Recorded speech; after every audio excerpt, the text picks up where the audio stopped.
Good morning, Chair. The live stream is up and running, and whenever you're ready.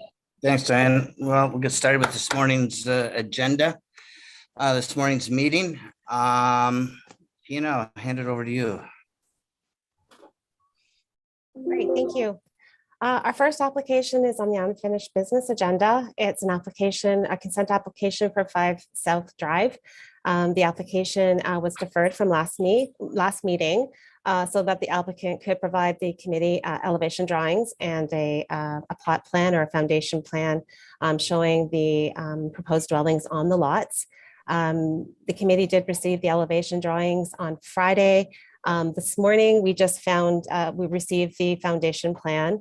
And in reviewing it quickly, it does look like the required parking is not set back 6 meters from the front lot line.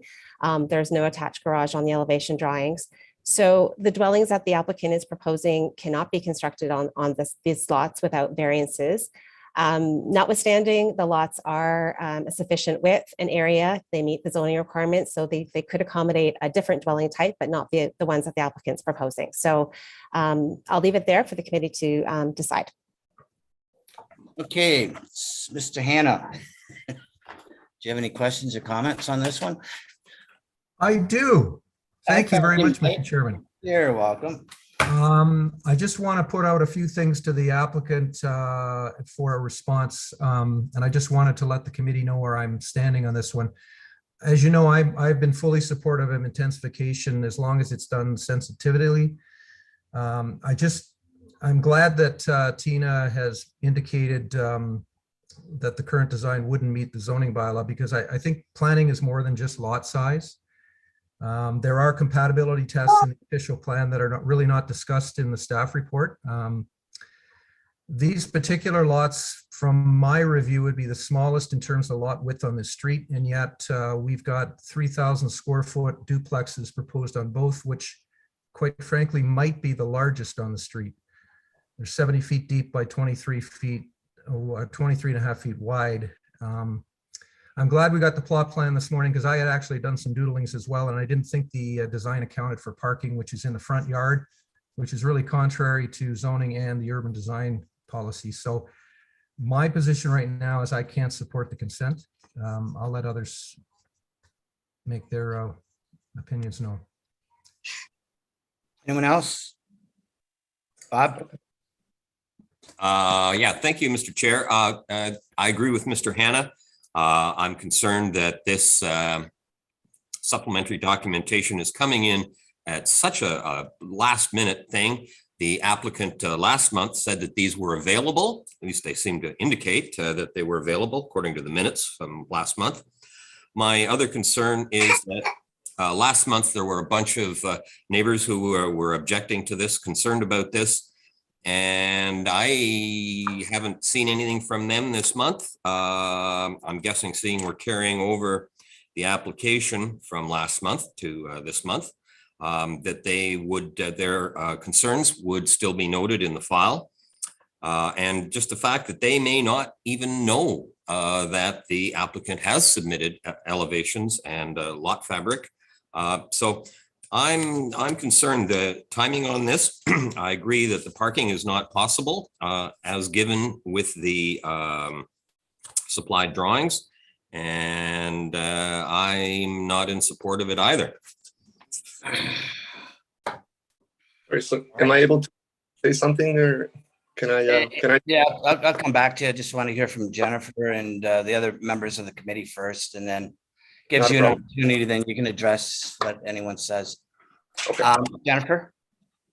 Thank you, Mr. Chair. I just, to echo the comments from the other members, I think the purpose of having those elevations was to understand what the applicant intends to put on this lot. And so, and you know, it's becoming our practice to have the drawings attached as a condition of approval. Well, I guess in this case, you can't really attach it as a consent condition. But either way, I think if those are the actual buildings that are intended for the site, this needs to come forward as a complete application with any, if variances are required for those units, we need to know about that now. We need to know what you're actually proposing, and the whole package has to come forward as part of one complete public hearing is what I would suggest. Just for the sake of the residents who have a concern, I think it's fair to them that this not be done in a piecemeal fashion, in a last minute fashion. So I would agree with my colleagues. All right. Mike, did you have anything as well, or? Nothing to add. Yeah, Nothing to add. yeah, I also concur with statements that have said, so we'll listen to the applicant, we'll give the applicant a chance to speak. Steve? Yes, so I believe the parking on the retained lot does meet the sufficient requirements, if I'm not mistaken. It's on the severed lot that we might have to add a garage or change the design. We had one neighbor complaining with a letter, and this was for meeting this month. So I'm not sure if there was any other neighbors. I know you mentioned there was a few neighbors, but we're not aware of that. And with the design as is, the lot coverage is under 40% for both lots. So I mean, the zoning does, we're within the zoning bylaws. It does allow for what we're proposing for this. Yeah, I'm not sure how else we can help our case, but the concept, parking, what we've shown, adjusted, especially on the severed portion of the lot. We're looking to get approved and then completely finalize the plan. And then once at that point, if we need to go through committee, we can come back and to make sure we're aligning with the parking bylaws and the zoning bylaws. Maybe Tina, maybe staff can just comment on his statements, and then we can bring this to a head. So in just receiving the drawings this morning, I haven't done a full zoning bylaw review on them. Just a cursory review looks Yeah. like the parking stood out to me, as that was a concern of the committee. So one parking space on each of the lots needs to be set back 6 meters from the street line. So you have to have one parking space on each of the lots set back 6 meters from the street line. So that's what is glaring to me at the moment in terms of not meeting a zoning requirement. So it would require a variance if he does want to proceed with these applications. Scott? And that is for lots or for just a separate lot? That would be for both. For both? Yeah. Okay. Scott? Yeah, I had a question for staff too. Tina, can you advise if this particular property would be subject to the REINS requirements for setbacks? Because I think it would, and I think others are closer to the street, so this building would have to be moved up.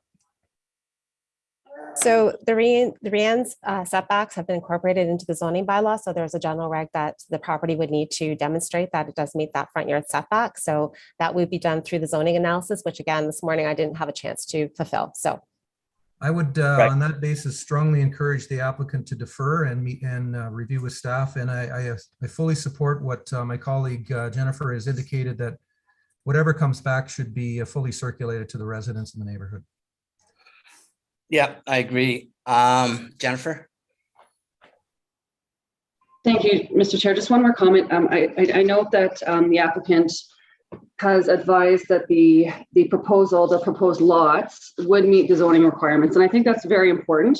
And that goes a long way for any given application.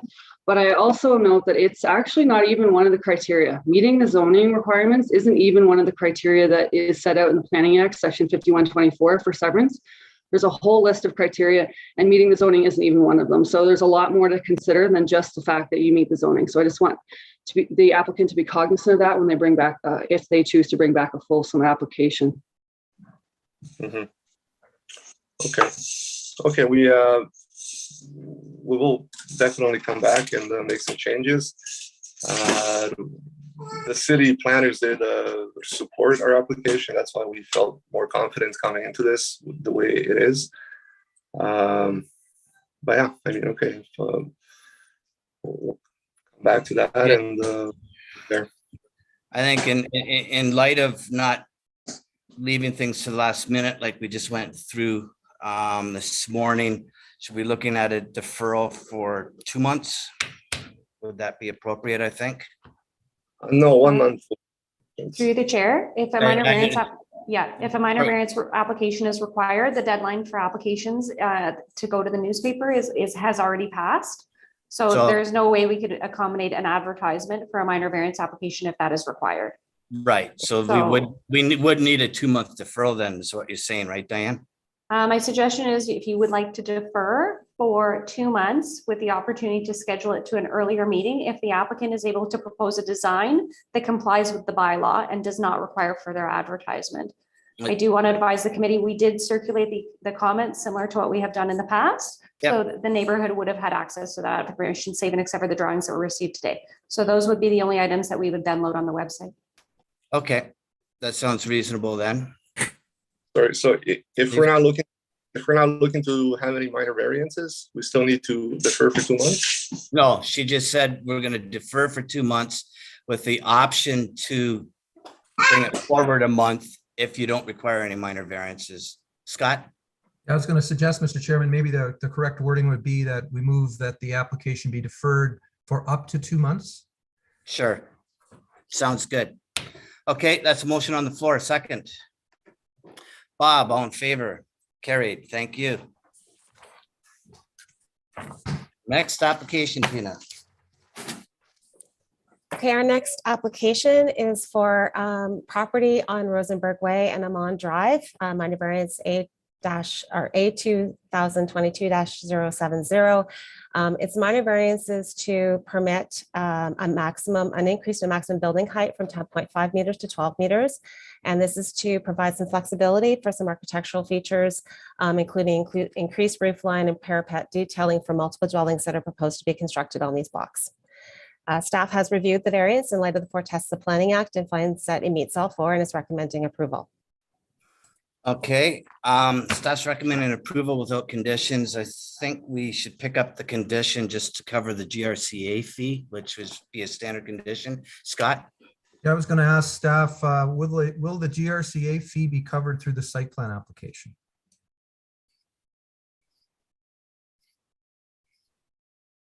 If the site plan application is circulated to GRCA, then that would be an additional fee for site plans. It's not included in the C of A. Yeah, so I think, good morning, Julianne. I think Good morning. that we'll just pick up that GRCA fee as an additional or as a condition, the only condition that we are aware of so far. Anyone have any questions, comments? Scott? A quick question for staff. Was there any reason why the LPAT decision was, the lengthy LPAT decision was attached? I couldn't figure that out. To the committee, the LPAT decision was attached because it had the zoning information in the decision, which was not reflected in our system as of yet. So the applicant wanted to make sure that we were aware of the current zoning that applied to the property. Couldn't have said it better myself, Tina. Thank you. Okay, anyone else? Otherwise, a straightforward application. Looks good. Jennifer? Mr. Chair, I move that this application be approved, subject to the condition for the GRCA fee. Great, second. Bob, all in favor? Carried. Thank you. Thanks, Joanne. Thanks, everyone. Have a nice See ya. day. You too. Bye. Okay, our next application is a minor variance for 177 Eden Oak Trail. It is a minor variance to allow the construction of an additional dwelling unit detached in the exterior side yard. Both the bylaw existing 85-1 and the new zoning bylaw do not permit an additional dwelling unit to be located in the exterior side yard abutting a street. So the applicant has applied for a variance to both bylaws to facilitate this. Staff have reviewed the variance in light of the four tests of the Planning Act and finds that it meets all four and is recommending approval subject to it being in accordance with the drawings that were submitted with the minor variance application. Okay, we have one person that I believe is registered in opposition. That's Charlie. Is Charlie online?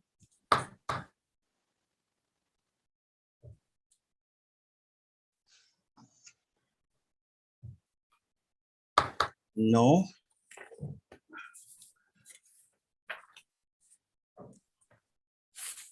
He's not in the other room, is he, Diane?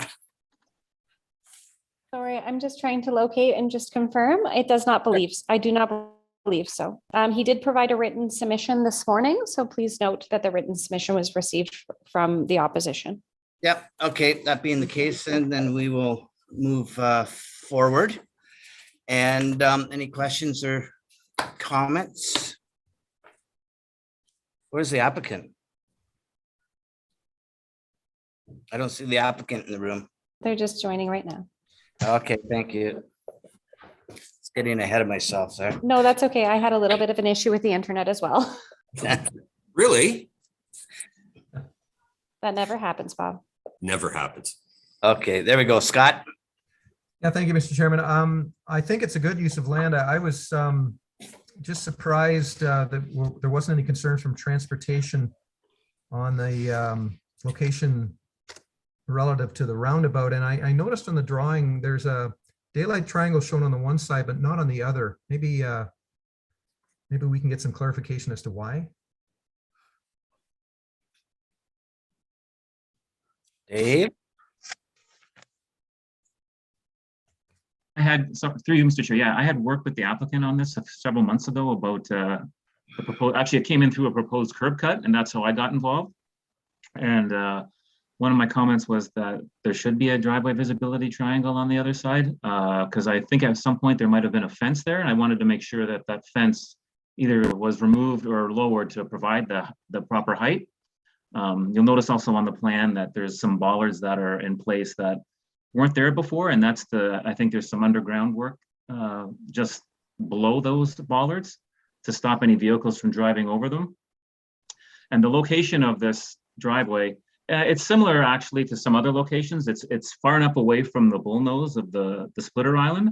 So if somebody needs to get in and out, they can get out. It's not the greatest, but it'll function.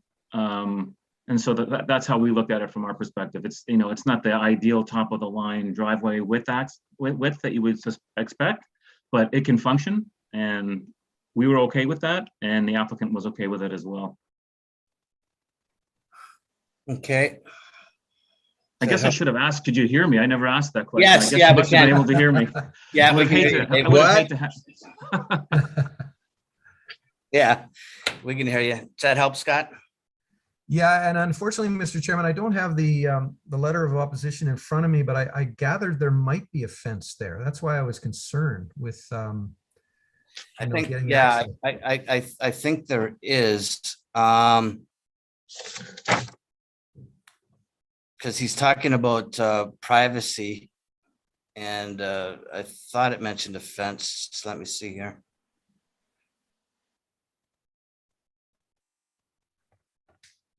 But I'm not sure. It's talking about something here. I'm really not too sure. Unfortunately, the person in opposition isn't here to address that. So maybe ask the applicant that question. Christopher, is there a fence along that driveway?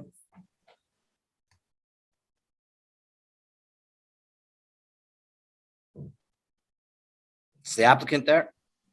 You're muted. Sorry, is that better? Yes, Can you hear me now? yes, yeah. Yeah. My colleague, Sorry about that. There is a fence.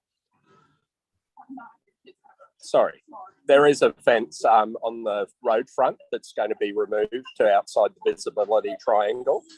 Dave Seller and I agreed to that. The side fence abutting the neighbours is actually a joint fence. It's located on our property, but Mr. Garcia, who's the complainant, did actually pay half of that fence, to my knowledge. He paid directly to the company, the same as we did.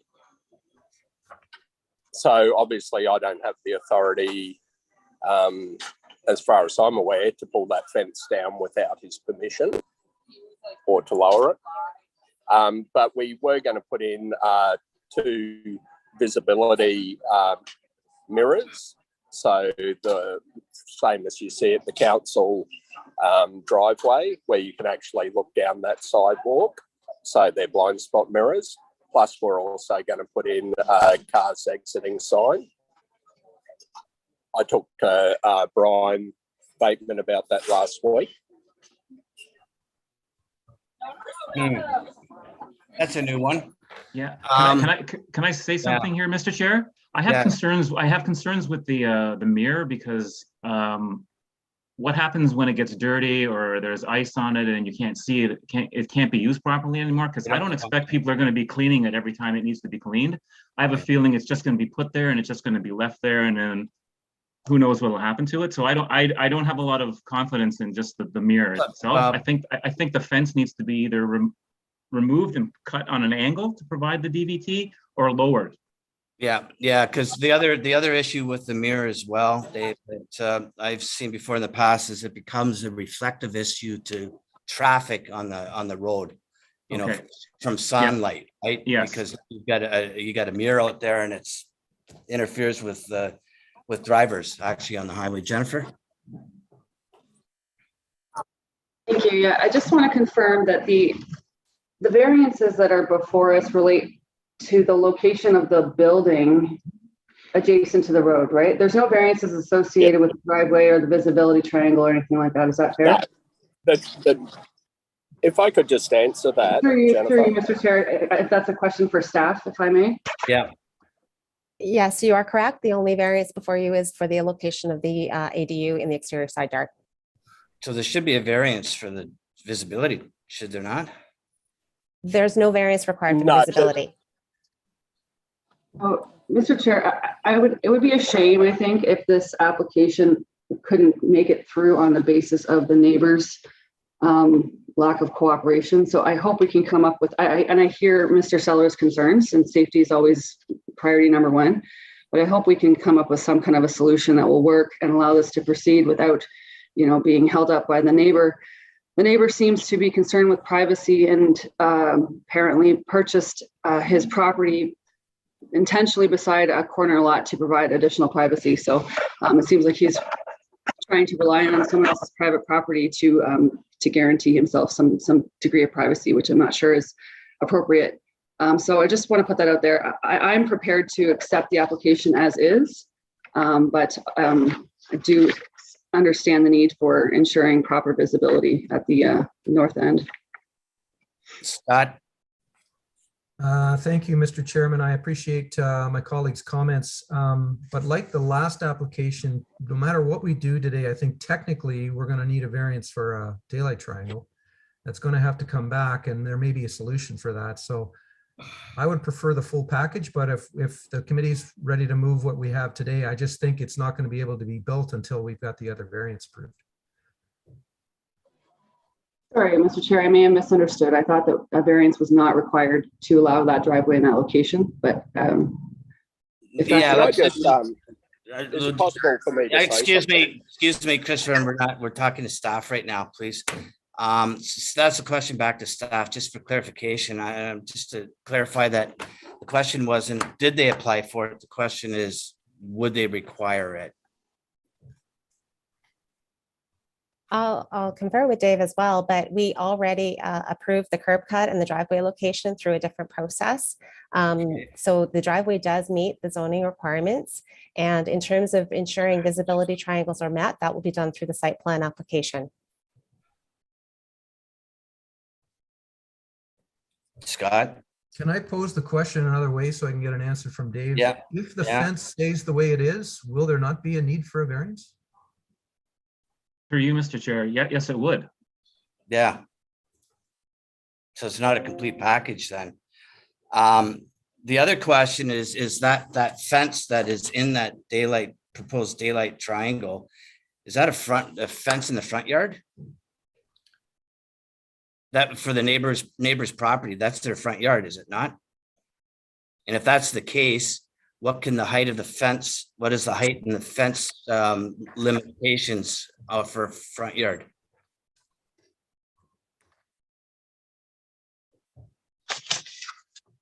I think, Mr. Chairman, it would be an exterior side yard, but I think there are restrictions. Yeah, I'm not sure. I guess it depends on what lot you're talking about, because if it's now the other lot, that is their front yard, correct? We're cutting hairs here, but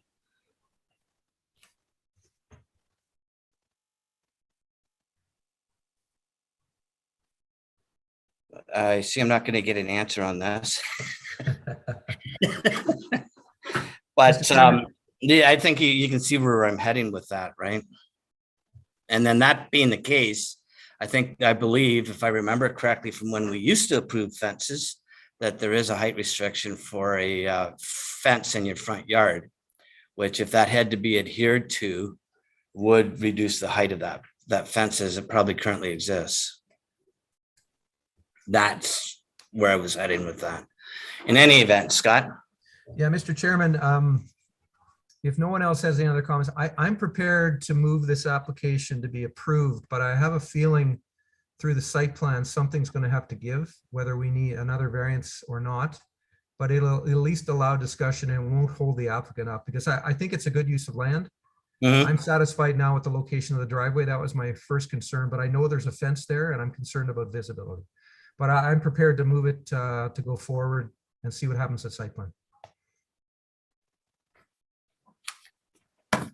Through you, Mr. Chair, could I suggest that it be put to the applicant if they want to take the risk of having to come back before the committee, or if they would prefer to defer? I don't know. I'm assuming they want to push ahead, but I know there's fees associated with potentially coming back to the committee.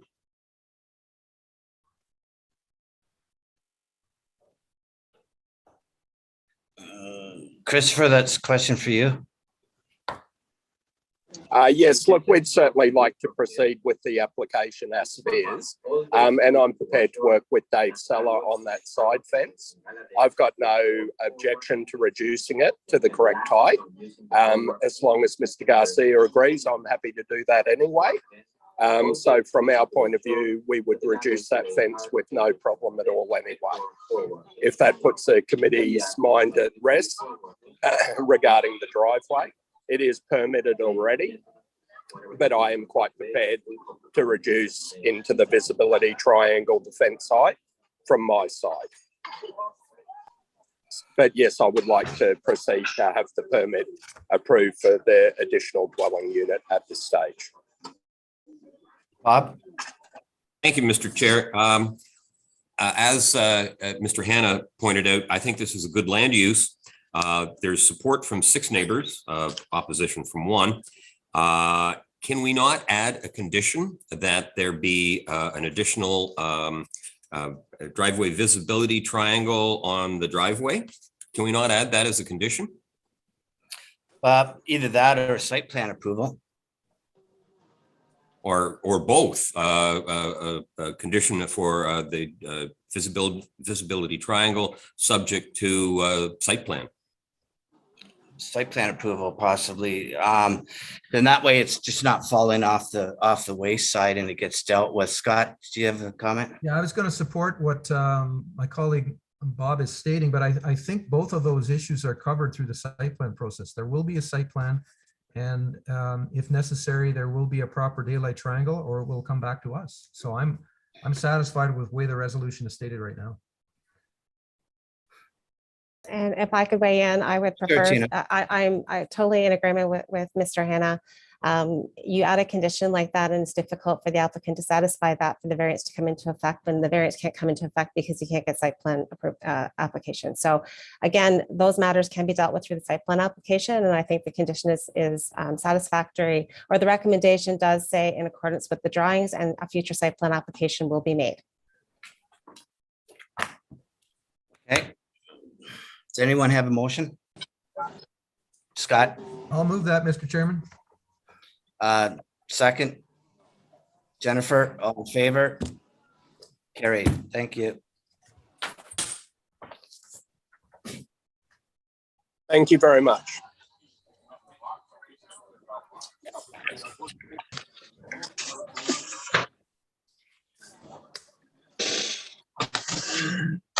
Hey, Tina, fire away. Okay.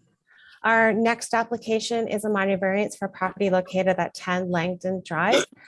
This is a minor variance for a reduction in the rear yard setback to permit a covered deck and a swim spa. So it requires a variance to both bylaws, and staff have reviewed the variance in light of the 4 tests of the Planning Act and finds it meets all 4 and is recommending approval.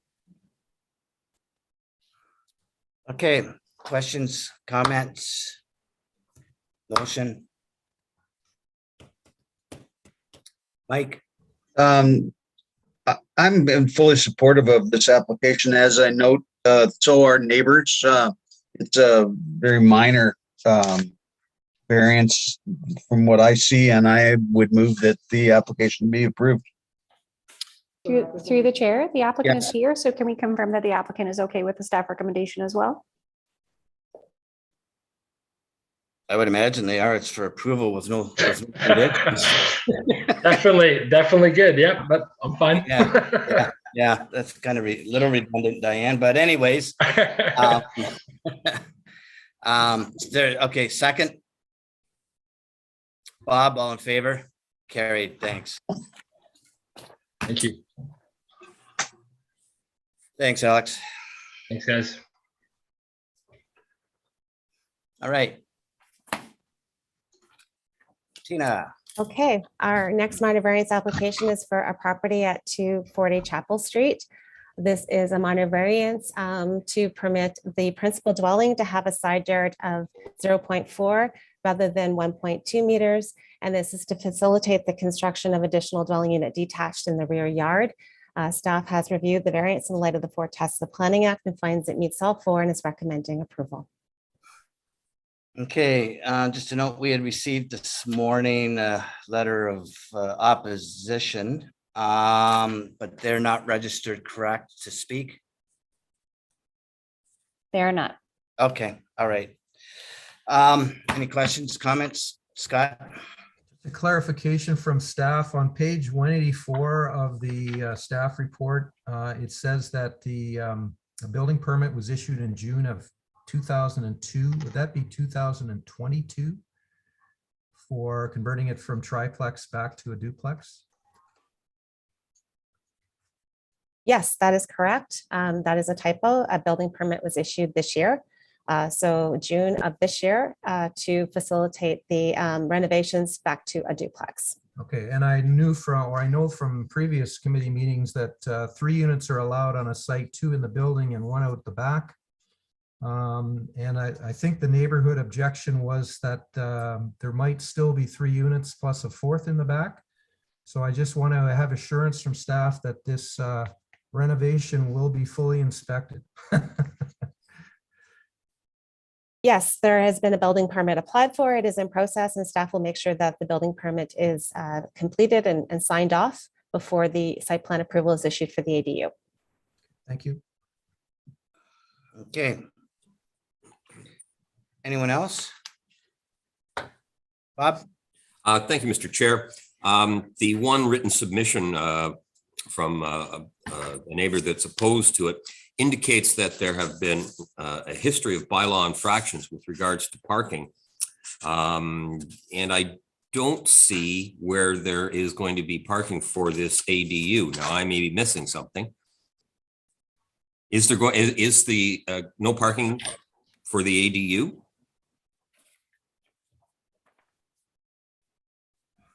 I can answer that question. Sure. Staff have reviewed the parking plan and there is an attached garage, which would provide the parking space 6 meters from the street and then one in tandem behind. I understand that there is a double wide driveway and the applicant does park 2 cars in the driveway.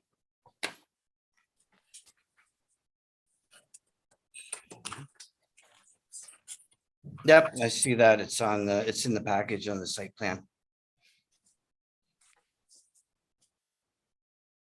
It's just that the parking's out front, Bob, not in behind. And which page do you see that, Mr. Chair? It's in the application, I believe. This page isn't here. See here? Page Right here. 187, if I can assist. Yeah. I have it 187 as well, Bob. Okay, let me take a look. One vehicle is shown in darker type than the second vehicle. May be hard to pick up. That's not quite my question. My question is for the proposed additional dwelling unit. Is there parking for it? Yeah, it's in the front. So there's one in the garage, two in the driveway. It's just that there isn't a parking spot in the back of the lot. It's at the front of the lot. So parking for the rear additional dwelling unit is going to be in front of the existing 2-story? Yes. Okay. I think you'll probably start to see more like this because a lot of cases, correct me if I'm wrong, Dave, but it's going to be hard getting the vehicle to a rear yard. So, That is correct. yeah. Mr. Chair, that's correct. So then how are the people who are in the additional dwelling unit, they're going to park their car in front of the existing building and then walk all the way around the existing building, all through the back lot to get into this dwelling unit? Yes. Whoa. Okay. Scott? Mr. Chairman, when the time comes, I'm going to be supporting the application. I look at this as a technical variance because the existing house doesn't meet the zoning requirements and everything else, as long as it converted back to a duplex, meets what the city wants this person to do. So I'm prepared to move the recommendation when the time comes. Okay, well, if there's no more questions, Bob, then we'll take that as a motion. Second. Jennifer, all in favor? Carried. Thank you. All right. Okay, our next application is a minor variance for 50 Otterbein Road. This is a variance to permit a floor space ratio of 2.45 instead of 2. This is to facilitate the construction of an 8-story multiple residential building on the subject property that's currently going through site plan approval. Staff has reviewed the variance in light of the 4 tests of the Planning Act and finds that it meets all 4 and is recommending approval. Okay. Any questions, comments? Motion? It's fairly straightforward application. Bob? Yeah, Mr. Chair, this is fairly straightforward application. The variance is just for an increase to the floor space ratio from 2.0 to 2.45, which I consider to be minor. There's no opposition, there's no region, there's no conditions. So I move that this application be approved as submitted. Second. Scott, all in favor? Carried. Thank you. Thanks, Al.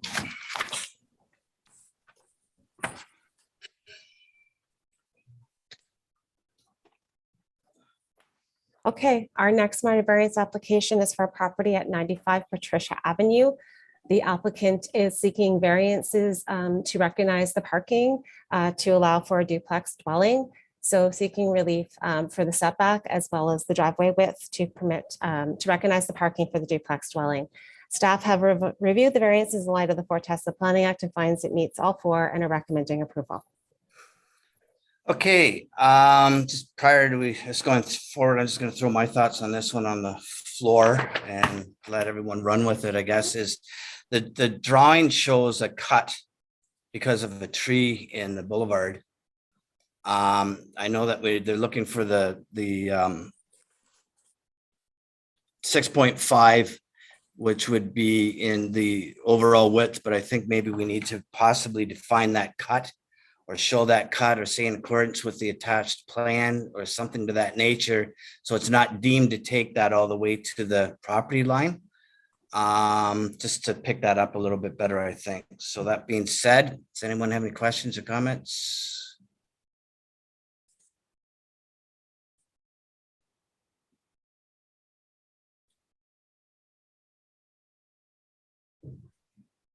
Bob?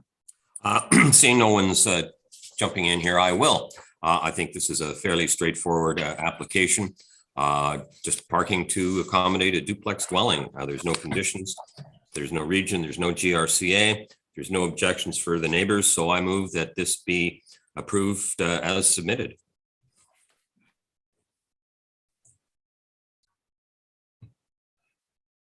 Dave, do you have a concern with that tree? No, through you, Mr. Chair, no, I don't have a concern with the tree. Okay. Scott, you had your hand up? No, I was just going to ask Denny if you could clarify. I think you were worried about the tree. Yeah. Yeah, it's a pretty mature tree. And I was just concerned over a blanket. Generally in the past, if we've done something like this, we've made reference to an attached plan just that would illustrate that cut to preserve that, to ensure that that tree is preserved. And I think that should still be the case here. Otherwise, with this approval, they could take that width all the way to the property line, which interferes with the tree and the root system. So that was my point. Oh, That's all. Yes, Scott? Just a clarification. Thank you, Mr. Chairman, for expressing your concerns. Dave, is that tree actually on the road allowance? So there's really no concerns, right? The city has control over that tree, correct? correct. If it's within our right of way, that's correct. So I don't think we would issue a curb cut that's going to demo a tree. No, when it goes through that process, it comes to several departments, and I believe Parks looks at these as well, as we would too. Okay. And planning and engineering, and we. Okay. Does that help, Mr. Chairman? Yep. Okay, perfect. No, that's fine. Is okay. So yeah, Jennifer. Second the motion. Okay, all in favor?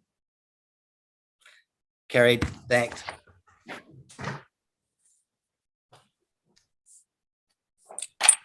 Okay, Okay, our next minor variance application is an application for permission for the property 211 Pioneer Tower Road.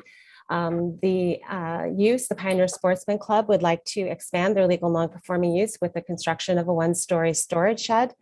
And staff have reviewed the minor variance application and have found that it meets the test for permission and are recommending approval. okay, this should have a condition for the GRCA fee then as well, as requested. And anyone have any questions, comments, or a motion?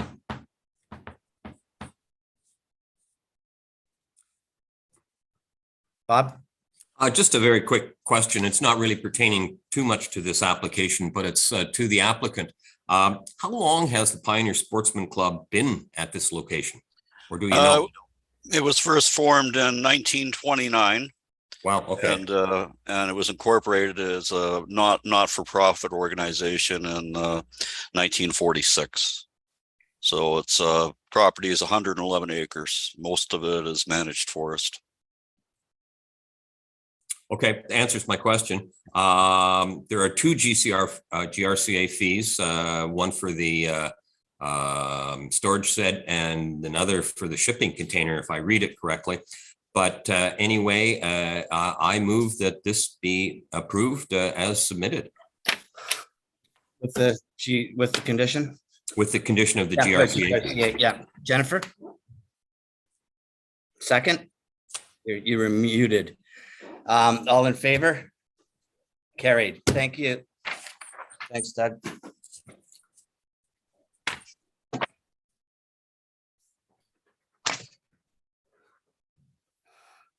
Okay, our next minor variance, excuse me, our next minor variance application is for a property at 125 Uplands Drive. This is a variance to permit a reduction in the interior side yard requirements, so to facilitate the conversion of the carport to an attached garage. Staff has reviewed the minor variance in light of the four tests of the Planning Act and finds that it meets all four and is recommending approval. Okay, very straightforward application. Does anyone have any questions, comments, or a motion? Scott? Mr. Chairman, I echo your comments. It's a very minor application and I am prepared to move the staff recommendation. Second? Mike, all in favor? Carried. Thank you.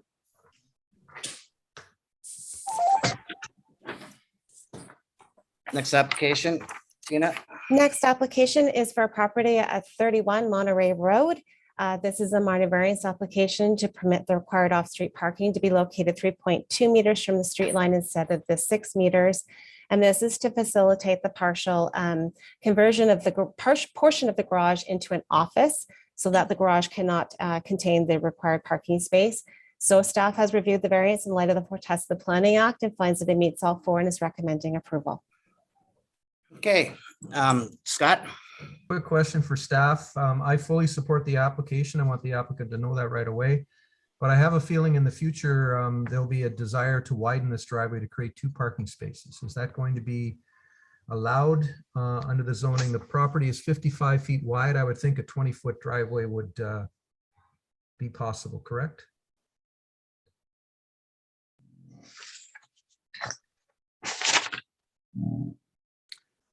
Sorry, you're asking me. I realize that now. So you want to know if there be, yeah, there's plenty of space in the front of the property. If you can look at the plan. My question, or I look guess, at the is it photograph. would have to come back to the committee if there is a desire to widen it to a double wide driveway.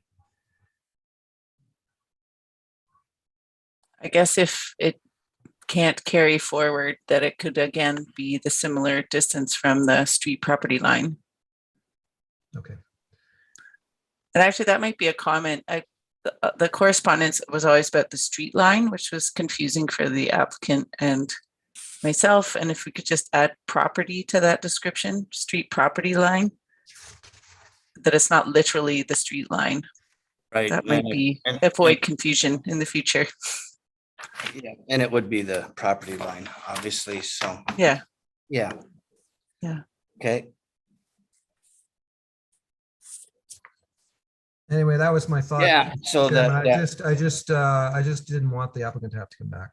So that's a good point, though, from the applicant. Thank you, that I think this report should be revised to amend the word street line to property line. So it is clarified. So if we can make that, I think, make that revision in the recommendation. In any event, that would be very helpful. Thanks, Carol. Well, and just general, that was no, like that's correct, in the way that you, in general practice, the way you refer to that particular bylaw, just talk about street property line. Exactly, and that's what it is. Okay. So that's- is that we wouldn't have to come back for a minor variance if they wanted to widen the driveway in the future? Is that the conclusion of that I'm really discussion? looking for feedback from staff, actually. Yeah, okay. Tina. Yeah, so the driveway can be widened to 50% of the lot width in the new zoning bylaw. So they would be sufficient width to widen the driveway. Perfect, thank you. All right, so you just need a further curb cut, that's all. Okay, all right, so the recommendation's been amended accordingly, so it's more accurately reflected. And is there a motion? So Chair, I'll move that the application be approved as amended. Okay, second. Bob, all in favor? Carried. Thank you. Thanks, ladies. Great, thank you very much.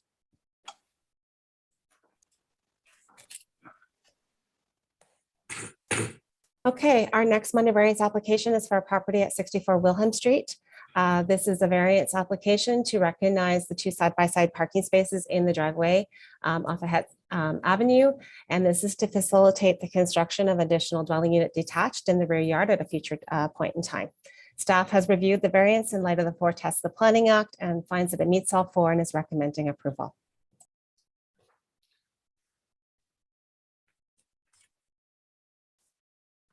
Okay, just before I hand it over to my colleagues, Dave, there was a comment here from transportation. Are you satisfied with this? Because there's no conditions on this application. And you start off with due to the fact that.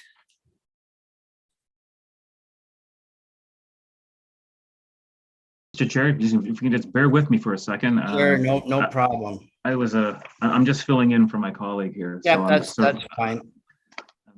flying here by the seat of my pants in some respects. It's stating that the plan needs to be adjusted.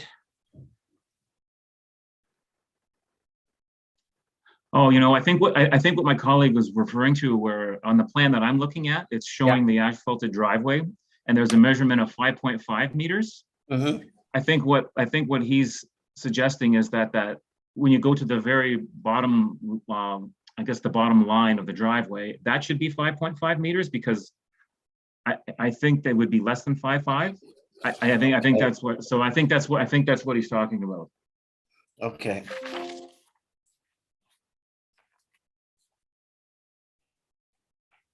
There'll be a site plan on this one required? Tina? Yes, there is. Okay, so that can Yes. get picked up then, I gather, right? Yes, and there is a current site plan application filed. The file app name is in the recommendation. So it will be in accordance with that filed site plan application. Yeah, okay, Scott? Yeah, thank you, Mr. Chair, for those questions. Very similar to what I was going to ask, but I saw the fence there and I went out to see the site to make sure the fence was still there. And there is a sightline problem. I recognize that it's a one-way street on Het Avenue, but there's still pedestrians that move up that sidewalk. So I'm hoping through the site plan that we will rectify that situation. Okay. Okay. Anything else? Any other comments? Or a motion?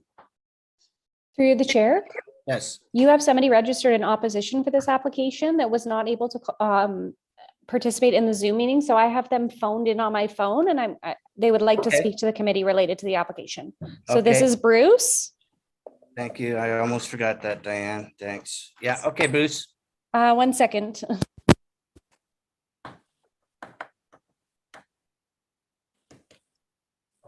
Okay, through the chair, can you hear? Yes. My apologies. Can you hear, Mr. Chair? Yes. Okay, go ahead, Bruce. Hello, Yes. good morning, committee. Hello, anybody there? Yes. I can't hear them, Allison. Okay, this is Diana. Let's try one more time. I can't hear them. Okay, try one more time, Mr. Bruce. Hello, my name's Bruce McGilvery. Hi, Bruce. How are you? Can you hear us? I really hear you. Diana, can they turn up the volume, please? Volume is turned right up. It's my computer.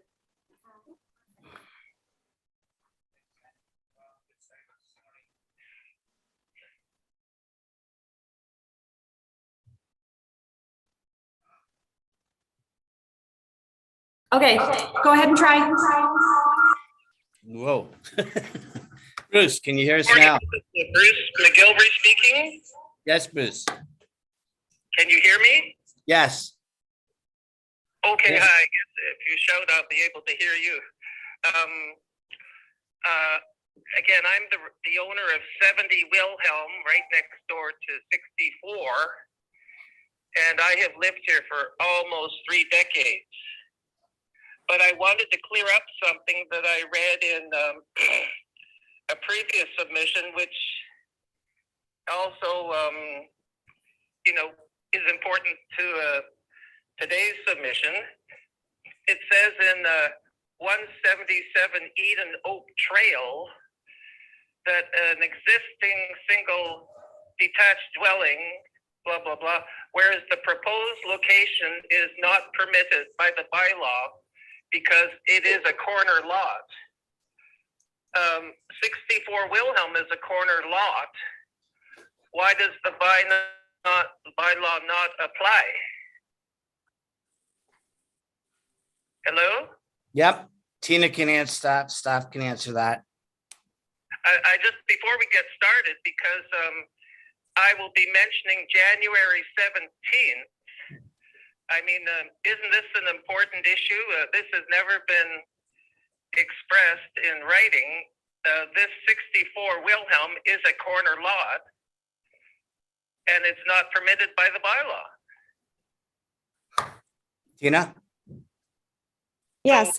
Can we, I was going to mention in my speech that I wanted to defer to January 17th because you can't get a proper analysis of the situation here until we add the snow component.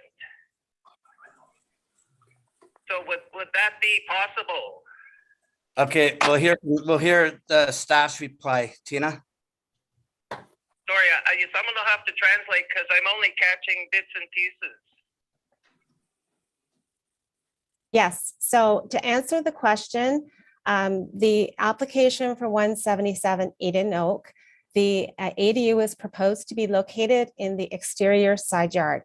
So this is the side yard abutting the street, and it was going to be located past the facade wall of the exterior wall of that townhouse dwelling. In this case, this is a corner lot, but the ADU is be able to be set back into what is technically called the rear yard of this property and will not extend into the exterior side yard. So this property is a different configuration corner lot where an ADU can be accommodated in the rear yard.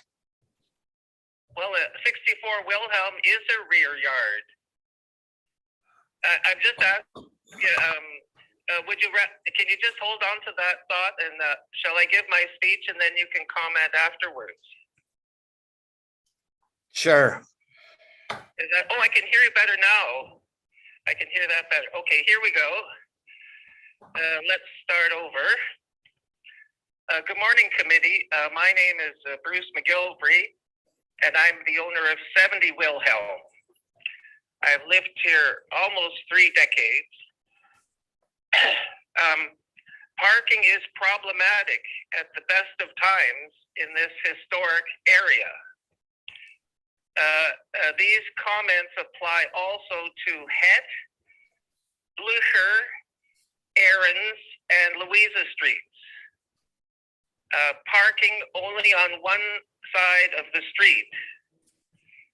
The other side has a year-round prohibition to parking. On January 1st of each year, Wilhelm and a few other streets here have absolutely no parking until spring. So then I just put a side comment. This meeting could or should be moved to January 17th or whenever you have a January meeting to get a realistic view of parking. I have interviewed homeowners from the above mentioned streets to get a feel of what the community thinks. When I gave out the details, most had no idea 64 Wilhelm needed a variance in parking to build another dwelling on a tiny bit of property. So in my explanation, the residents all thought that this tiny building would be the rental. And when I told them it's the opposite, the owner of 64 is going to live in this little box and rent out the house. Well, they don't agree with that. And they don't want it. Anyway, carrying on Wilhelm Street, number 52 and 54, we have 2 new rental properties housing 4 families. Het Street homeowners inform me that these people are, they've informed me that they are experiencing increased guest parking. And they see where people go, where they leave the cars. They're not visiting houses. Just the other day, on Sunday, July the 17th at 11 a.m., I went for a walk up Head Street to find that the street was totally filled with parked cars. There were two parties happening that day, family and friends of Head residents. The overflow were parking in front of my house. The reason I know, I was interviewing them when, extra cars parked in front of my house. My neighbor and I enjoy a 80-foot plus parking spot on Wilhelm. That means we have an 80-plus foot curb. Okay, I have noticed increased parking on Wilhelm. One, the Spurline Trail for the people going to the Spurline Trail. Two, the park off of Weaver behind Wilhelm and bordered by Louisa for tennis and pickleball and other activities. So I just wanted to mention now, again with January 17th in mind, add snow to this equation and you get pure misery. Each of these historic streets essentially turn into one-way streets. And if you want to jot this down, look up March of 2008, the spring break. I know that particularly because I was hospitalized at that time and someone brought me back here and it was, horrific. When I moved here, I came to join a community and make friends and not to destroy it and turn it into a business. Now, having talked about businesses, something needs to be looked into here. On Wilhelm, number 44, 63, and 51 are vacant properties. My suggestion is get them up and running as rental units. So we've got 3 houses empty, and we don't need this proposal. Anyway, many thanks to Diana, Connie, and this morning, especially Allison, for helping me through these uncharted waters. My closing thought is, don't take the unity out of the community. Thanks very much. Great. Thank you, Bruce. Your comments are noted. We'll move forward. Anyone want to make a motion?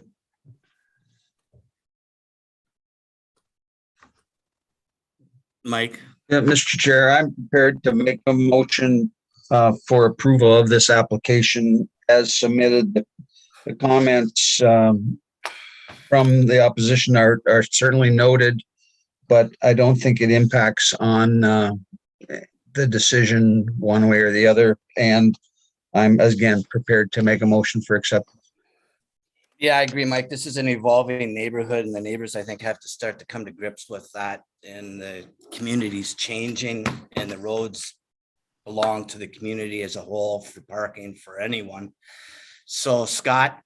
I'm going to second, Mr. Chair. I just want to make one comment for the opposition, that this application actually supplies the required number of parking spaces for the use that's being proposed. And through the site plan application, they will be ensured to be functional and safe. And that's my reason for seconding the motion. All right, all in favor? Carried. Thank you. Thanks, Jason. Thank you very much, guys. Bye. Bye.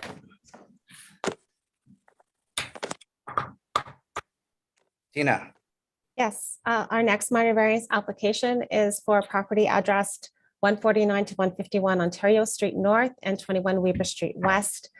This is a minor variance application to permit 0 parking for a proposed development in our downtown. And the committee would have heard a previous application for parking, trying to get the date here, in 2019. 2019. Thank you, Bob. So the proposed site plan is being, a new site plan has been submitted. It's a revised proposal. So the applicant has had to come back to the committee and reapply for the zero parking requirement to facilitate the development. So staff has reviewed the variance in light of the four tests of the Planning Act and finds it meets all four and is recommending approval. Okay, good. Quick question for the applicant, just for out of information. Is this, I know at one point it was proposed to be a condo development. Is this still a condo development or is this an apartment rental development? Mr. Chair, this is an apartment development. Okay, so the condo has been, it's been revised. It's no longer proceeding on that basis. That's right. Okay, all right. Just wanted that clarification. Bob, you had your hand up, I think. Yes, Mr. Chair, I think this is fairly straightforward. It's just a complete redo or exact reproduction of what was done on August 20 of 2019. There's no concerns from any of the agencies. There's no conditions. So I move that this be approved, subject to the new site plan. Scott? I'm just wanting to make sure there are no people in opposition registered. I thought there was. Yeah, I think there is. Oh, did I miss that? Yeah. I didn't know you were going for a motion yet, Bob. I thought you were Okay. gonna ask questions. Sorry. That's all right. No problem. I get ahead of myself sometimes. Hey, I've done it myself just a few applications ago. Actually, the last one. Is there John here? He's registered in opposition? Yes, I'm here. Can you hear me? Yes, we can. Yeah. Yeah. Oh, there you are. Bottom left. Okay, John. Sure, thanks. Yes, my name is John Ryrie. I live in a house on Peganet Avenue in Central Frederick. I've been interested in city planning issues for more than 40 years, going back to my involvement in the development of the secondary plan for Central Frederick in the early 1980s. I have a couple of concerns about the proposed minor variance, but before I get to those, I have a question.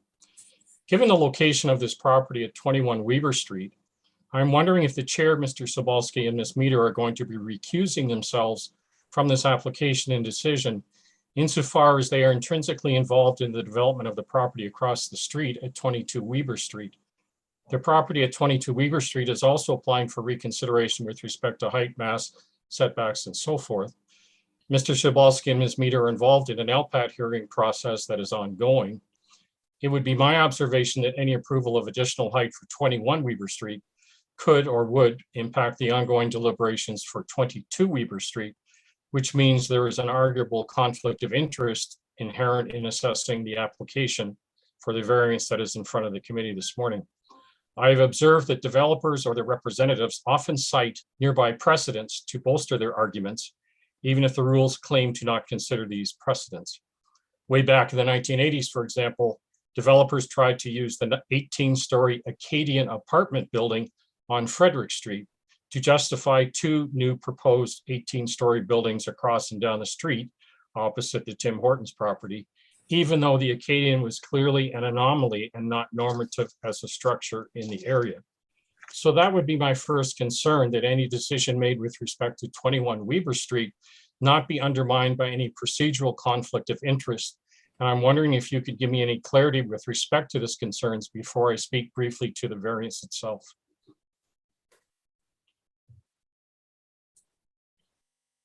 Through you, Mr. Chair, this is awkward, but I'm going to just say I am confident I have no conflict on this. There's no pecuniary interest in that. Nothing whatsoever. There's no conflict for me. I don't give evidence at a hearing. I simply represent an application that's been on the books as is for some time. However, I'm happy to refrain from voting on this if that's just to make things as simplified as possible. Yeah, I echo those concerns and I don't see where there would be a conflict either. As a matter of fact, this application is not reflective of the application that you're bringing forward in question regarding 22 Weber Street in any event, so. Thank you for that answer. I briefly have a couple of concerns with the variance itself. First, it is asking for a bonus on top of a bonus. As of 2 years ago, the property was already entitled to a very substantial 21-story building. I personally don't see any rationale referred to in the staff report as to why 27 floors is a justified increase. Adding height does not create a more pedestrian-oriented downtown, since 6 more stories simply blocks out more sunlight and adds to wind surges.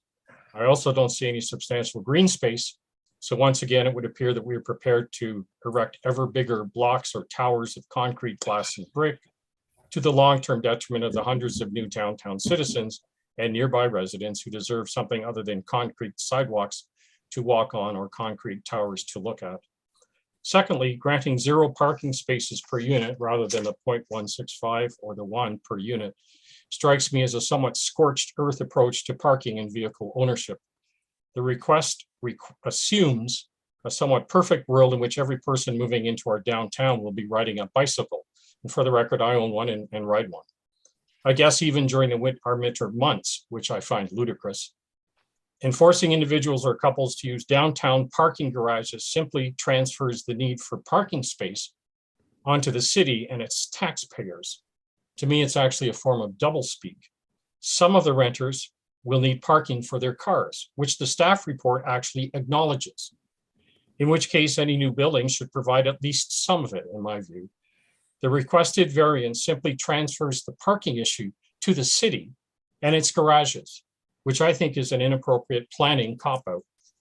I think it is quite likely that visitors coming in their cars to the building will find and fill the limited parking spots in the nearby across the road streets in the Old Berlin neighborhood, which I also think is inappropriate, since it transfers parking away from the developer in the proposed building to long-term Kitchener citizens who should not be subjected to this burden in front of their houses. I think it is wishful thinking on the part of the planning report to expect that, and I'm quoting here, future users will be aware of the site conditions and make alternative arrangements for any vehicle storage needs. This statement just panders to the developer and absolves the developer of any responsibility for being part of the solution in providing some parking, rather than creating the problem in the first place by having 0 parking in the building. In short, I think the developers should be required to provide parking for 40 to 50% of the units so that all citizens can consider moving into the units, everybody, not just those that choose to ride bicycles.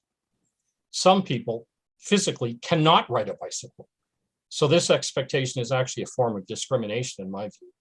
And as most of you know, our television screens are filled with hundreds of ads for cars and trucks every week. And our province is supporting the automotive industry to the tune of hundreds of millions of dollars. I can't remember the last time I saw an ad for a theft-proof, up-to-date bicycle suitable for 12-month use. I think this building should be providing some parking. I would ask the committee to reject the requested variance. Thank you very much.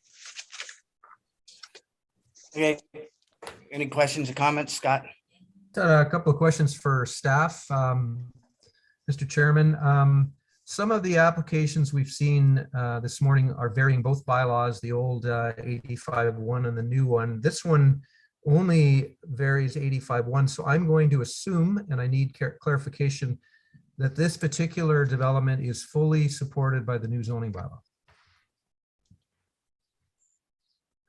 To answer your question, this is a downtown zone, and the downtown zones have not been updated and incorporated into the new zoning bylaw.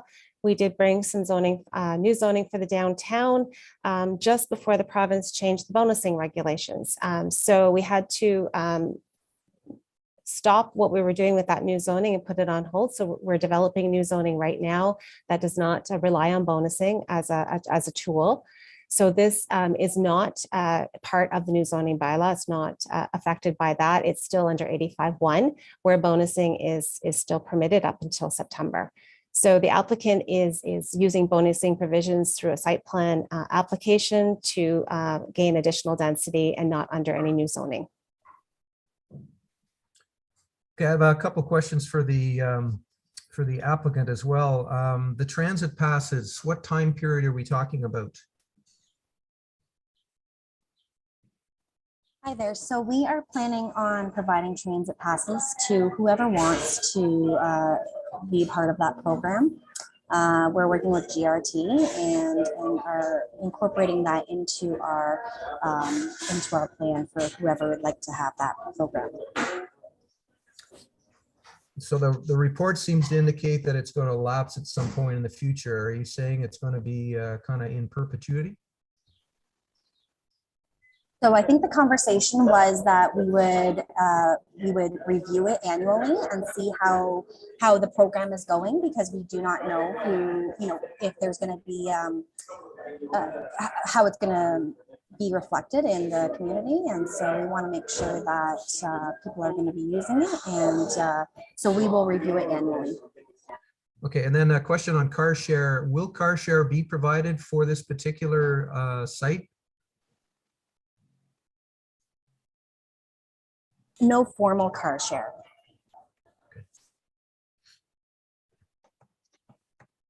Through you, Mr. Chair, I would just like to add something about the GRT passes. I would suggest that the GRT passes be provided for the first 2 years, and then, as the applicant had mentioned, after that they can revisit that and carry on with something maybe by year. But normally we would look at a 2-year period to start that off. Yeah, you're correct. I think, Dave, that's what we had discussed originally. And I just had one final question for staff, Mr. Chairman, on one of the concerns that was raised by the gentleman in opposition was about capacity in the city parkades. I'm going to assume that you guys are keeping track of that. Through you, Mr. Chair, the city is keeping track of their parking allotments for their parking garages and their surface lots. I also want to note that in any of the downtown zones, visitor parking is not required.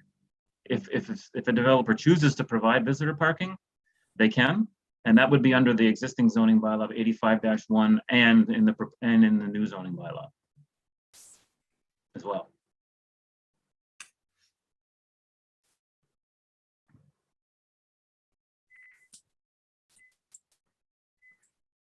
Anyone else? Any other questions?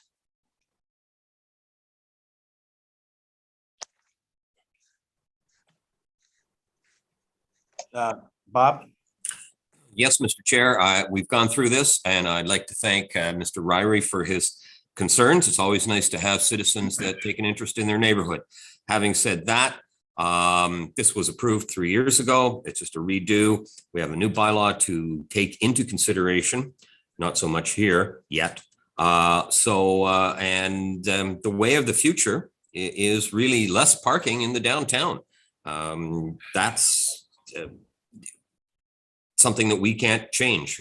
So I'm going to move that that this application be approved as submitted. Second. Scott? I'll second that with comments, Mr. Chairman, if you wouldn't mind. I Sure. echo the comments of my colleague, Mr. McCall. We've seen this before. This is something that the city is trying to do. I was under the assumption that the new zoning bylaw would be fully support this. Whatever comes back, I think would fully support it as well. There are, in addition to bike parking as part of this development, transit passes and the encouragement of using car share information. So I fully support. Okay, so that second, personally myself, I'm going to abstain from voting in the nature of trying to be cooperative and not taint anything or any opinions whatsoever. So I will be abstaining and not providing any comments. Jennifer? Through you, Mr. Chair, I will also be abstaining, but I would like the record, Madam Secretary, to show that I do not believe I have any sort of conflict at all. And I take that sort of thing very seriously. I'm just going to, for simplicity's sake, abstain. Yeah, same here, please. Bob?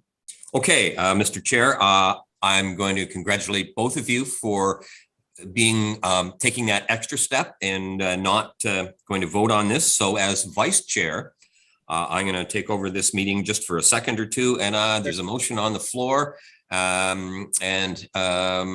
guess we need that seconded. I was seconded, Mr. Chair. Second, so you just call the vote.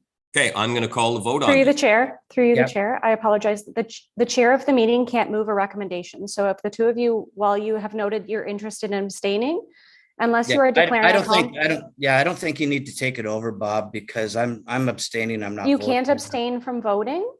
Every member of the committee is required to vote unless you have a conflict. So an abstention is a vote in the negative. So if you'd like to declare a conflict, and not vote, then the vice chair will need to take over the meeting.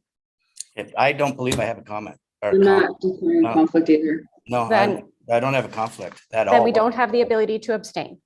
All right, So we have to make a decision if we have a conflict at this moment, or we need to vote. I don't believe I do.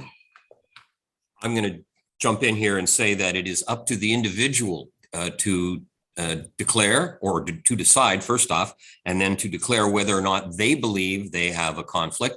It is not up to the rest of the committee to make that assertion. So both Jennifer and Denny have said that they do not have an application or a conflict with this application. So there's a motion on the floor. Everyone is, Second by Scott. and everyone is entitled to vote. So Yep, all in favor? Anyone in objection? It's carried. Jennifer, you will be noted in the negative, in voting in opposition. Without raising your hand, that is the way it will be reflected in the minutes. I understand that. Thank you. Is that true for the chair as well?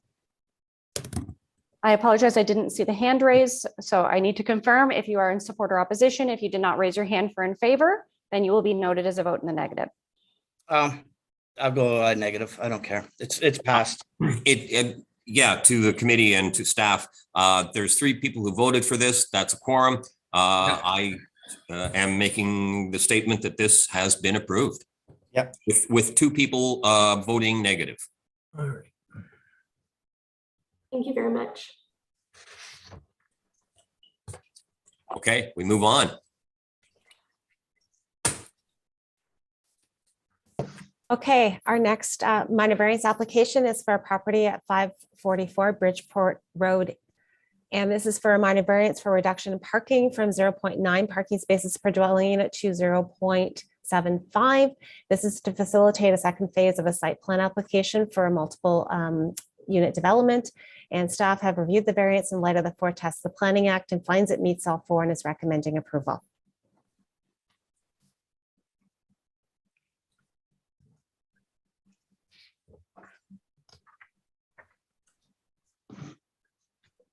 Okay. Staff's recommending approval. So anyone have any questions, comments, or motion? Is there anyone in opposition on this one too? I think there is, Mr. Chairman. Yeah. Yeah, I'm sorry. I'm sorry. We have 1 person in opposition. And I'm just trying to confirm. Allison has been, sorry, my apologies. The person who registered in opposition was unclear on the address that was on the agenda, and they called this morning noting that they would no longer need to attend as they're not in opposition. Okay, that's what I thought. Okay, thank you. So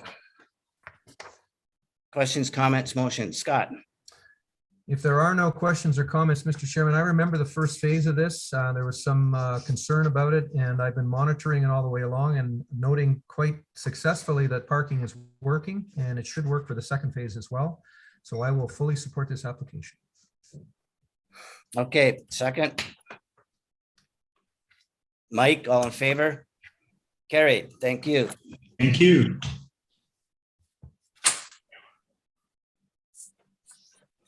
Okay, next application. Our next application is for a property at 99 Becker Street. This is a minor variance application to facilitate a reduction in parking as well. This is to allow for the creation of an additional dwelling unit and recognize the existing parking as it exists on the property. Staff have reviewed the variance in light of the test of the Planning Act and finds it meets all 4 and is recommending approval. Okay. Anyone have any questions or comments?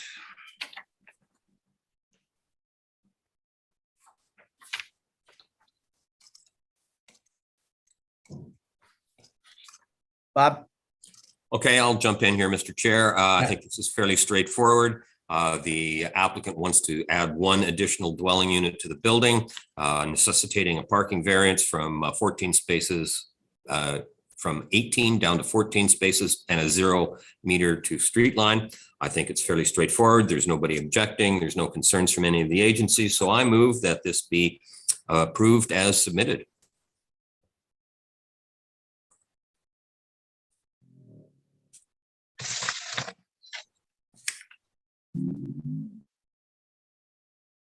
muted, Denny. You're muted. There we go. I don't know what happened. It shut down. Hope I didn't get hacked again. I got hacked on Zoom once before, and it cost me $600 to have my computer recleaned. Anyways, Scott. Yeah. I second the motion, Mr. Chairman. I think this is a great application. Okay. All in favor? Carried. Thanks. Thank you, everyone. Okay, our next applications, I'll deal with them. There are 5 of the same applications for 26 to 34 Pony Way. It's a similar minor variance to allow the construction of a deck at the rear of townhouse dwelling units currently under construction, where a patio at grade was originally planned for these units. Staff has reviewed the variances in light of foretests the Planning Act and finds it meets all 4 and is recommending approval. Okay, questions, comments, or a motion?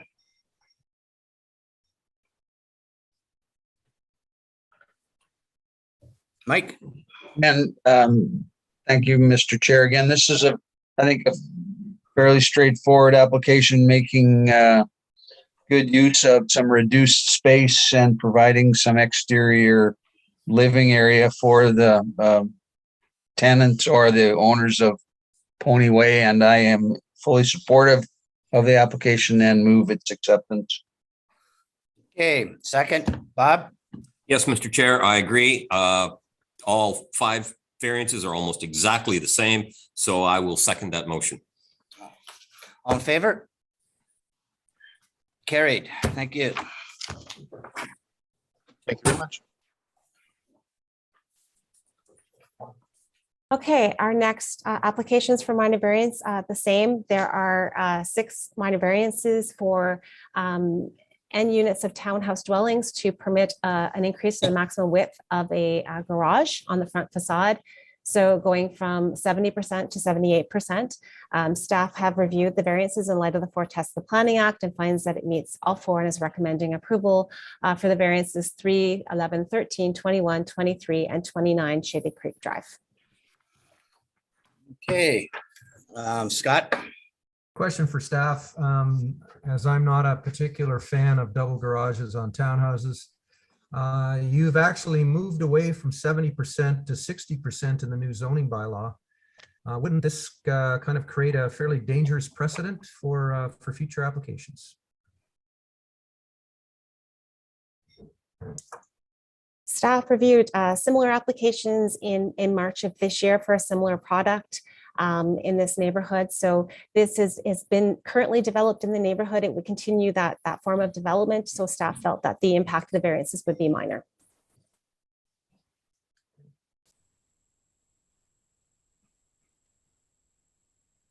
Okay, anything else?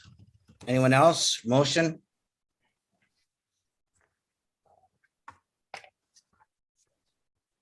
Bob? For the sake of moving this along, there are 6 units, identical variances, townhouses, very similar to the last one. I move, I note the change in the garage width, but 78% significant, but I think it's acceptable. So I move that this be approved. All right, second. Jennifer? All in favor? Carried. Thank you. Thank you very much, everyone.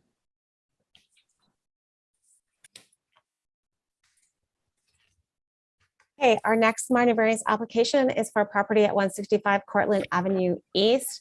This is another parking variant, so they are requesting a reduction in parking from 1.25 to 0.76 to facilitate a multiple dwelling development in accordance with the site plan application currently under review. Of similar minor variance was reviewed by the committee last year. However, I believe, and the applicant can confirm, that due to water table issues, they're not able to go underground as much as they would like, and require a variance to reduce the parking. Staff have reviewed this variance in light of the foretests of the Planning Act and finds that it meets all 4 and is recommending approval. Okay, questions, comments, motion? Mr. Chair, unless there's any questions or comments, I'm prepared to move the application. Yep. Okay, second. Mike, all in favor? Carried. Thank you, gentlemen. Thank you. Thank you. All right. Okay, moving along, our next minor variance application is for a property at 247 Glasgow Street. This is a minor variance to permit a reduced side yard abutting a street or an exterior side yard as noted in the new zoning bylaw. So from 4.5 meters in both bylaws to 3.6 meters to be able to build an addition in line with the existing dwelling. Staff have reviewed the variance in light of the Fort Tesla Planning Act and finds that it meets all four and is recommending approval. Okay, anyone have any questions or comments? Scott? If nobody has any comments, Mr. Chairman, I just wanted to congratulate the applicant on a wonderful design. I love recessed garages, and maintaining the line of occupation on the street makes sense. So I fully support this application when the time comes. Okay, anyone else? Comments, questions, or motion?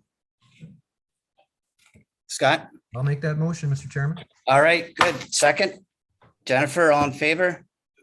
Carried. Thank you. Okay, our next minor variance application is for a property at 296 Highland Road East. Variance to bylaw 85-1 to permit a health clinic as a permitted use in one of the units. In the new zoning bylaw, the use is permitted, except that it's limited to 300 square meters. So variance is required to new zoning bylaw 2019-51 to allow the clinic to have a gross floor area of 368 square meters instead of 300. So staff has reviewed the variance in light of the Fort Tesla Planning Act, finds that it meets all four and is recommending approval of both variances to both bylaws. Okay, questions, comments, or motion? Bob? Yes, Mr. Chair, this is fairly straightforward. Just to permit a health clinic, which is not allowed under 85-1, but will be allowed under the new bylaw.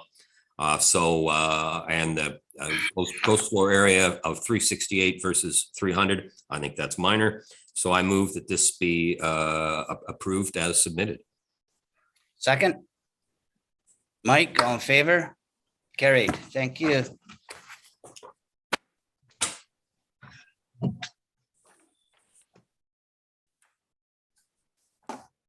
Okay. Okay, our next application is an application for consent.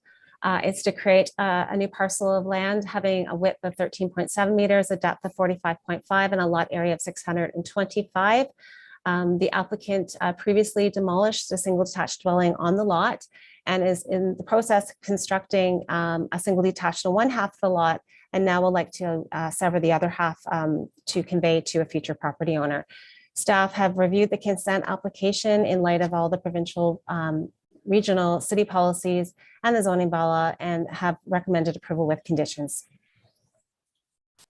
Okay, questions, comment, or motion, Scott? Just for the record, Mr. Chairman, I normally look for elevations and plot plans for applications like this, but in reviewing this neighborhood, seeing the site and looking at the lot fabric, the severed parcel will actually be in keeping with many of the lots in the area, unlike others we've dealt with this morning. And I have full appreciation that through staff's review, a house will be built on this site that will be compatible. So when the time comes, I will be fully supportive. Okay. Anyone else?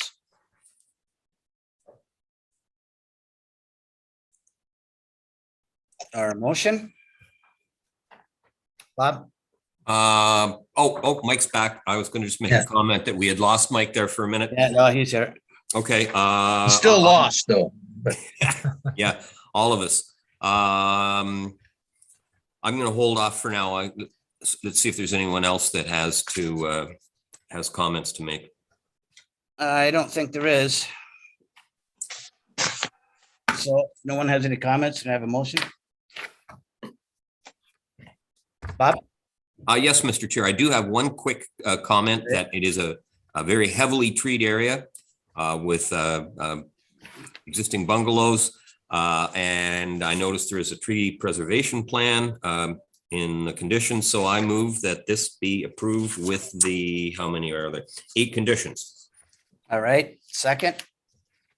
Scott, all in favor? Carried.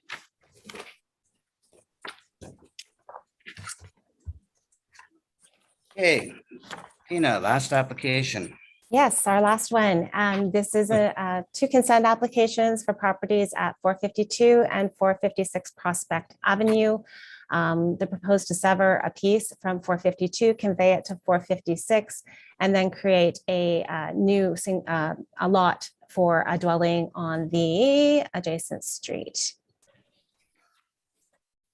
On Okay, Broadview Avenue. Yes, sorry. right. So these applications are coming back to you. You previously saw them in 2019. They are the exact same applications. However, the time period for fulfilling the conditions did lapse. And so the applicant has to come back and reapply for the consent applications. And so staff has reviewed the applications. They're the same as in 2019, have no concerns, and are recommending that they be approved with conditions. Okay, questions, comments, Scott? I went to see the site, Mr. Chairman, and I noted that most of the trees had been removed. So a question for staff, is the tree management plan still required?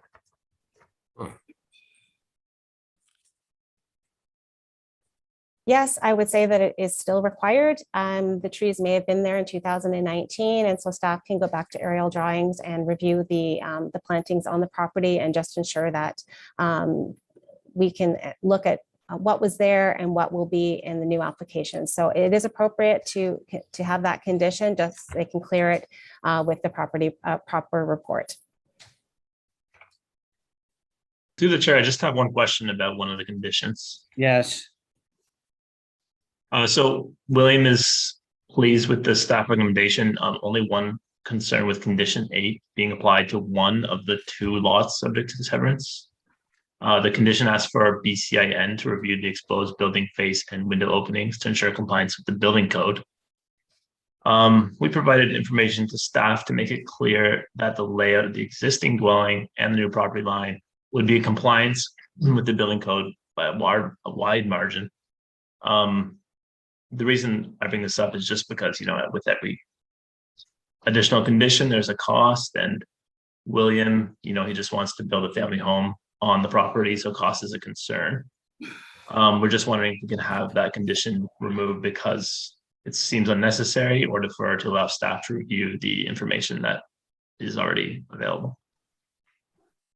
I guess if you've provided the information already, then that would satisfy that condition so long as it conformed in any event, correct, Tina? Yes, so building has asked for that condition. And so if there's information provided to building to satisfy that without the assessment, they will be able to clear that condition. Yeah.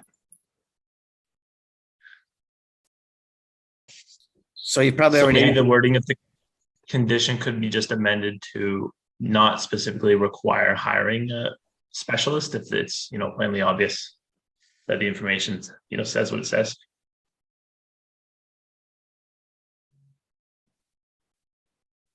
Well, the specialist would just be the architect on the project. Do you have an architect on the project? You must, correct? In this case, the condition is asking for review of the older existing dwelling on a different property. So it would have to be a different sort of contract.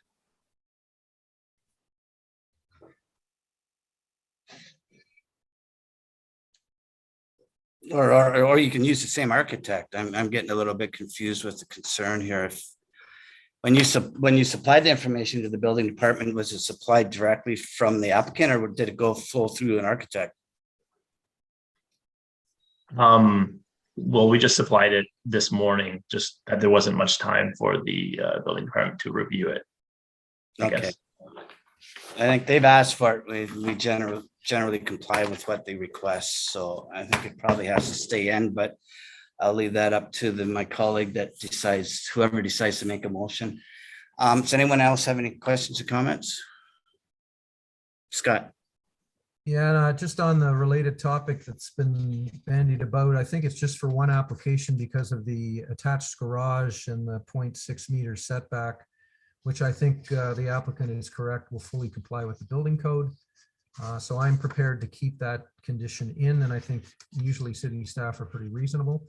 And again, just for the record, wide, shallow lots are a little challenge when they come through, but I think the building envelope for this particular one will create a dwelling that is consistent with what I'm seeing in the neighborhood.